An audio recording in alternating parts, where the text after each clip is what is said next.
دیکھیے ہمارے ہاں کے مختلف طبقات میں مختلف تصورات ہیں نیکی کے جو رائج ہیں. ہمارے ہاں ایک مذہبی طبقہ ہے جس کے نزدیک اصل اہمیت ریچولز کی ہے، عبادات کی ہے، رسومات کی ہے. معاملات میں وہ دھوکہ دے رہے ہیں، سودا کر کے پھر گئے. ان کے دلوں میں نرمی نہیں ہے، سائلوں کو دھتکارتے ہیں.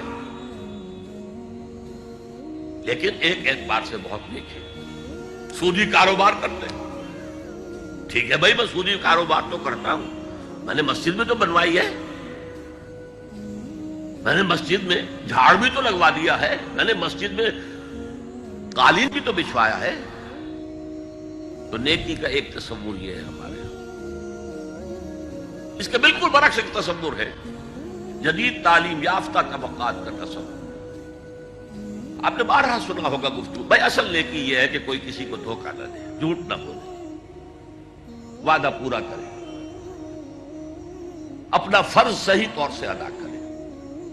کہیں ملازم ہے تو اپنے فرائض صحیح طور سے ادا کرے.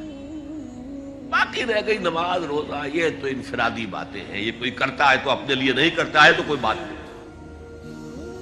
یہ دونوں ایک دوسرے کے بالکل برعکس تصورات ہیں. اور یہ ہمارے معاشرے میں جدید تعلیم یافتہ طبقات کا تصور نیکی اور ہمارے قدیم علماء اور ان کے زیر اثر جو عوام ہیں ان کے تصور نیکی میں یہ زمین و آسمان کا فرق ہے. آپ کو معلوم ہے کہ اپنی جسم فروش عورتیں جو ہیں وہ بھی نیکی کا کوئی نہ کوئی کام کرتی ہیں. آپ دیکھیں گے محرم میں سیاہ کپڑے پہن کے جلوس کے آگے آگے جا رہی ہیں، سبیلیں لگا رہی ہیں. مختلف مزاروں میں جب عرس ہوتا ہے وہاں جاتی ہیں، دھمال کھیلتی ہیں، وہی سیاہ کپڑے پہن کے. وہ بھی اپنے آپ کو مطمئن کرتی ہیں. تو ہر ایک طبقے کا اپنا ایک تصور ہے نیکی کا. جیسے میں نے پہلے عرض کیا، بڑے بڑے ڈاکو جو ہیں وہ اپنے علاقے کے بیواؤں یتیموں کی سرپرستی کرتے ہیں. ویسے نہایت درندگی، سفاکی، انسانی جان کی کوئی حیثیت ہی نہیں. تو نیکی اصل میں کس شے کا نام ہے، کون سی چڑیا کا نام ہے، نیکی حقیقت میں کیا ہے، وہ ہے اس آیت کا مضمون. میں مثال دیا کرتا ہوں، ایک عام قصہ ہے کہ کسی گاؤں میں پہلی مرتبہ ہاتھی آیا. اب وہاں نابینا لوگ جو تھے انہیں بھی پتہ چلا ایک عجیب جانور آیا ہے. وہ آئے اور کسی نے اس کی ٹانگ کو ٹٹولا. اس نے کہا ہاتھی ایک ستون کے مانند ہے. کسی کا اس کے کان کے اوپر ہاتھ پڑا، اس نے کہا چھاج کے مانند ہے وہ. کسی نے پیٹ کو ٹٹولا، بہت بڑا ڈھول ہے وہ. بالکل یہی معاملہ ہے نیکی کے تصور کے بارے میں. اڑائے کچھ ورق لالے نے، کچھ نرگس نے، کچھ گل نے.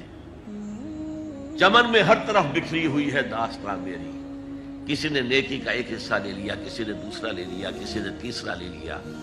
وہ مکمل سراپا نیکی، حقیقی نیکی کس میں ہے، یہ ہے اس آیت کا مضمون.